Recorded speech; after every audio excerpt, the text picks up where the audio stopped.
Assalamualaikum warahmatullahi wabarakatuh. Jumpa lagi bersama Bu Umi Khairia, Guru Pendidikan Agama Islam dari SD Negeri 2 Selondoko. Anak-anakku yang soleh dan solehah, alhamdulillah kita dapat berjumpa lagi dalam keadaan sehat walafiat. Semoga Allah selalu memberikan hidayah, inayah, dan rahmatnya kepada kita semua, sehingga kita semua tergolong orang yang bahagia dan beruntung di dunia dan akhirat. Amin. Pada kesempatan kali ini, Ibu akan menerangkan materi tentang pembelajaran pendidikan agama Islam dan budi pekerti kelas 5 semester 1. Pelajaran kelima, Rasul Allah idolaku, dengan sub pelajaran kisah keteladanan Nabi Sulaiman alaihissalam. Selamat menyaksikan. Sebelum kita mulai pembelajaran, mari terlebih dahulu kita membaca doa sebelum belajar. A'udzu billahi minasyaitonir rajim. Bismillahirrahmanirrahim. Raditu billahi robba wa bil islami dina wa bi Muhammadin nabiyyan wa rasula. Rabbi zidni ilma warzuqni fahma. Amin. Semoga Allah memberikan pemahaman dan tambahan ilmu kepada kita semua. Amin. Yang soleh dan solehah, tahukah kalian tujuan pembelajaran hari ini adalah yang pertama, peserta didik dapat merangkum cerita kisah teladan Nabi Sulaiman alaihissalam dengan benar. Yang kedua, peserta didik dapat menganalisa sikap yang dapat diteladani dari kisah Nabi Sulaiman alaihissalam dengan tepat. Yang ketiga, peserta didik dapat mengaplikasikan sikap teladan Nabi Sulaiman alaihissalam dalam kehidupan sehari-hari. Yang keempat, peserta didik dapat menceritakan kembali kisah keteladanan Nabi Sulaiman secara singkat dan tepat. Anakku yang soleh dan soleha, sebelum kita belajar tentang kisah keteladanan Nabi Sulaiman alaihissalam, kita mengingat pelajaran sebelumnya terlebih dahulu. Yuk, siapa yang masih ingat ada berapa nama-nama Nabi dan Rasul yang masih kita ketahui? Betul sekali, ada 25 nama-nama Nabi dan Rasul yang wajib kita ketahui. Sambil kita mengingatnya, mari kita bernyanyi bersama-sama. As-salatu ala nabi wassalamu ala rasul wal anbiya'il mursalin kulluhum mukramun. Sholawat ke atas nabi, sejahtera ke atas rasul, nabi-nabi yang diutuskan, mereka semua adalah mulia. Adam, Idris, Nuh, Hud, Soleh, Ibrahim, Lut, Ismail, Ishak, Yaqub, Yusuf, Ayub, Syuaib, Musa, Harun, Dzulkifli, Daud, Sulaiman, Ilyas, Ilyasa, Yunus, Zakaria, Yahya, Isa, wal akhirul khatimul anbiya, Muhammad al-Mustafa. Tahukah anak-anak siapa nama lengkap Nabi Sulaiman? Nabi Sulaiman, nama lengkapnya adalah Sulaiman bin Dawud bin Isya bin Uwaid bin Amir bin Salmun bin Nakshun bin Uwainadab bin Irm bin Hasrun bin Faris bin Yahuza bin Yakub bin Ishak bin Ibrahim. Nabi Sulaiman adalah putra Nabi Dawud. Jika kita urutkan sesuai dengan silsilahnya, Nabi Sulaiman alaihissalam termasuk cucu dari Nabi Yakub. Nabi Yakub merupakan putra dari Nabi Ishak. Nabi Ishak adalah putra dari Nabi Ibrahim.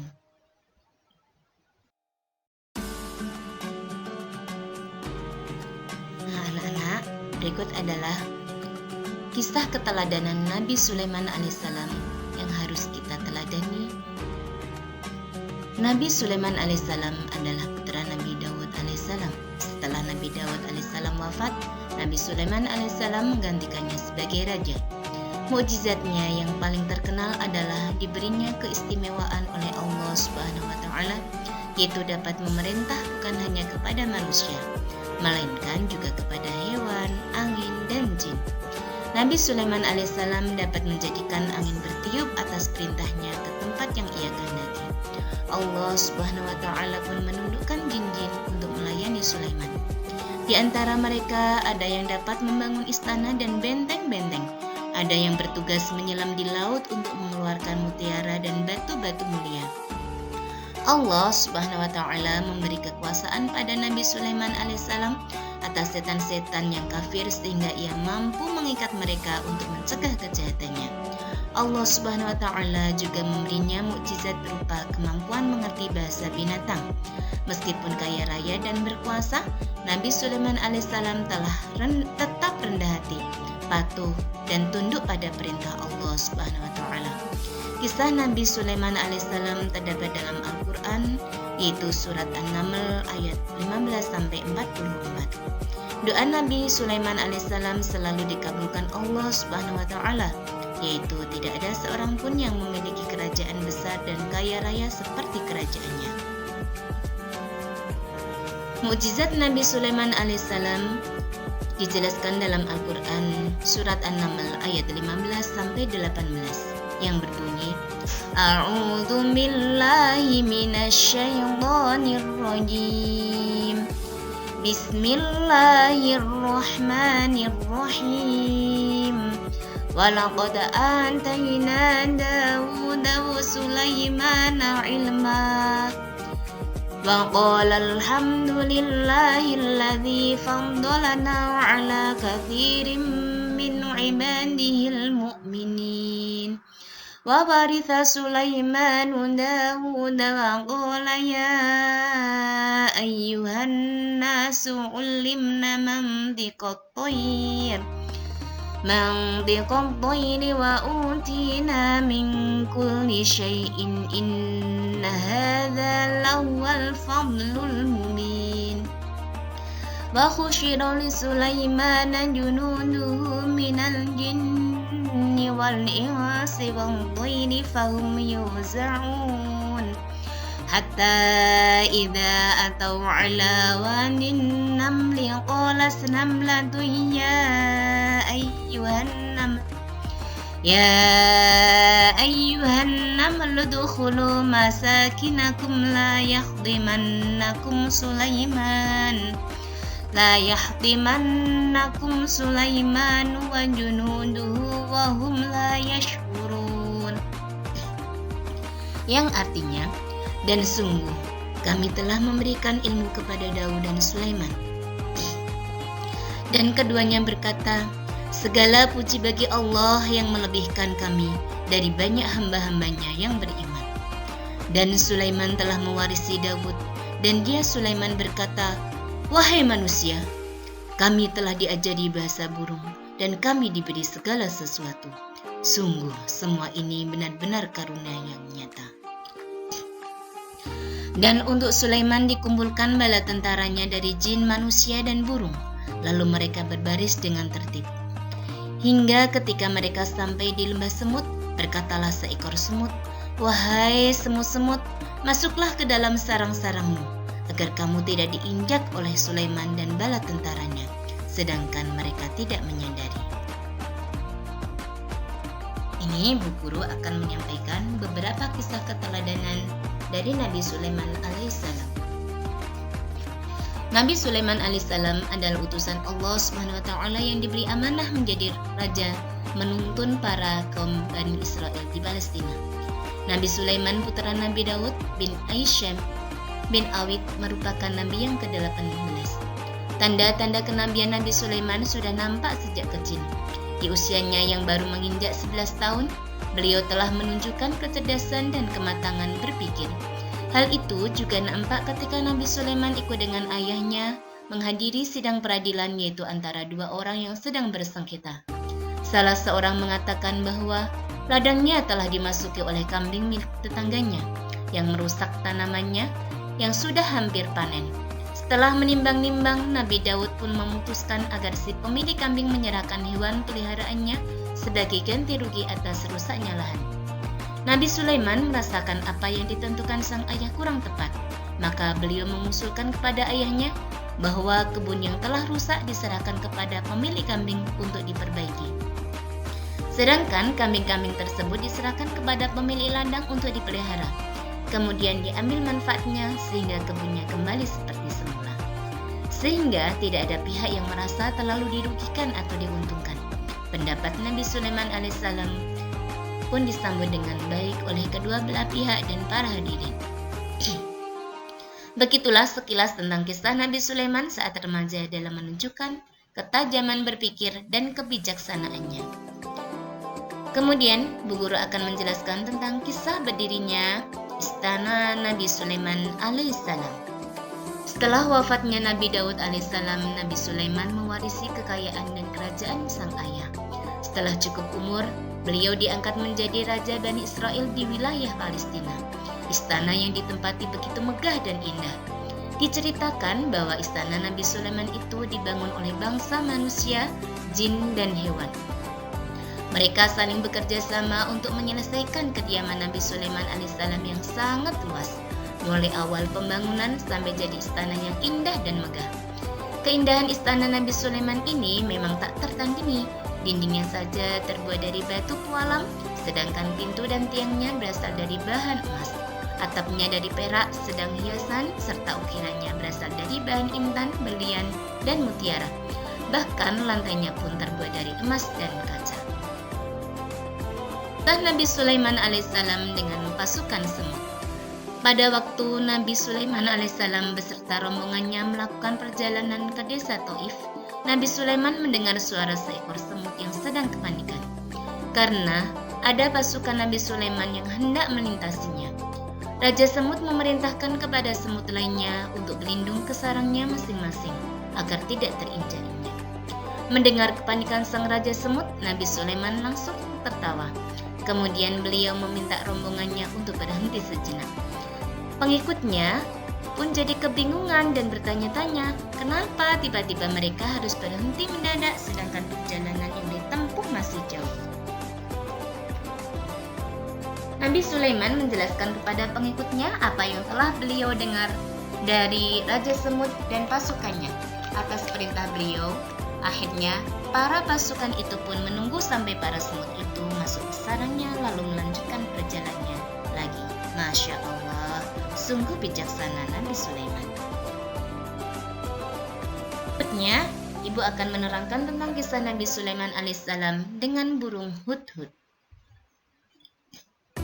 Pada suatu hari Nabi Sulaiman mengundang seluruh tentaranya yang terdiri dari manusia, jin, dan para binatang. Semua jenis hewan hadir terkecuali hudhud. Karena jengkel dengan ketidakhadiran hudhud, beliau berencana ingin menghukumnya.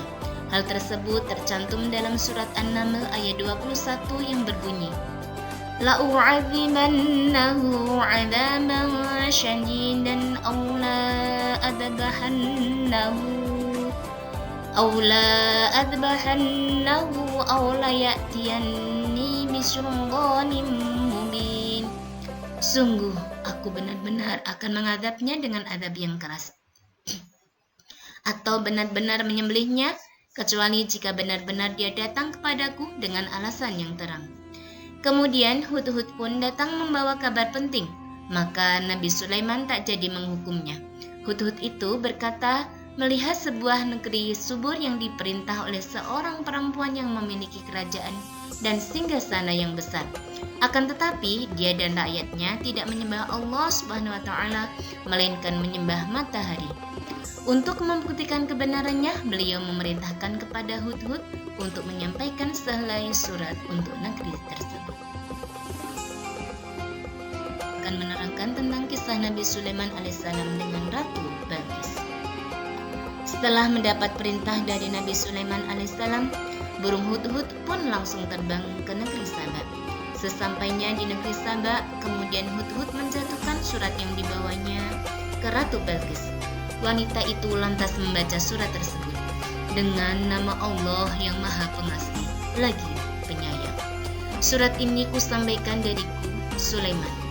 Janganlah kamu bersikap sombong terhadapku dan menganggap dirimu lebih tinggi dariku. Datanglah kalian kepadaku untuk berserah diri." Sang ratu memberitahukan surat tersebut kepada pembesar-pembesar negerinya dan meminta pertimbangan mereka. Para petinggi berkata siap menghadapi peperangan, namun semua itu kembali kepada sang ratu.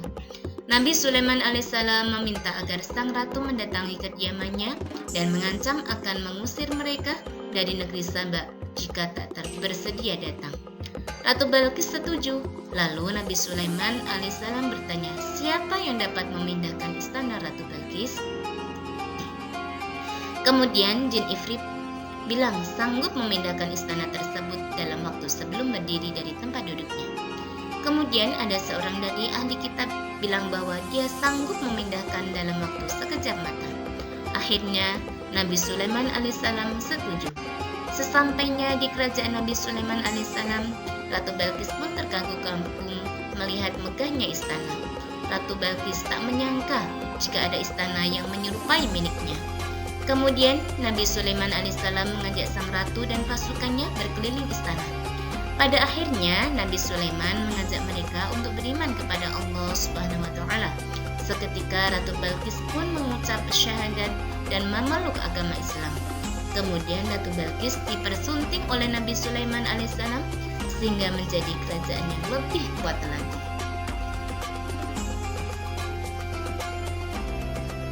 Menerangkan kisah Nabi Sulaiman alaihissalam dengan malaikat Israel. Masih ingatkah kalian siapakah malaikat Israel itu? Betul sekali, malaikat Israel adalah malaikat pencabut nyawa. Nah, berikut kisahnya. Pada masa Nabi Sulaiman alaihissalam menjadi raja, mengundang seluruh tamu kenegaraan. Tiba-tiba datang seorang pemuda, lalu memandangi semua tamu satu persatu.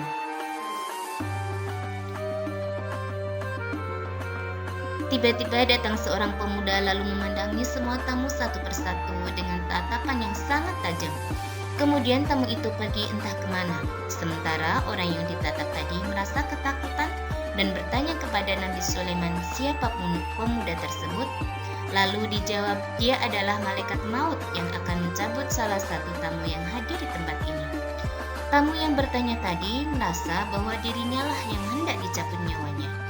Kemudian meminta tolong kepada Nabi Sulaiman agar memindahkan tubuhnya dari tempat jamuan. Kemudian Nabi Sulaiman mengutus angin untuk membawa orang itu ke India. Setelah dipindahkan, pria tadi datang kembali dan menanyakan, di mana orang yang akan dicabut nyawanya? Nabi Sulaiman alaihissalam menceritakan kejadian sebenarnya kepada malaikat. Malaikat Israel langsung menuju India untuk menjalankan perintah Allah Subhanahu wa taala, yakni mencabut nyawa. Tapi tamu yang dipindahkan angin tadi kaget bukan main. Meski berusaha menghindar, ternyata datangnya ajal tak bisa dihentikan atau ditunda.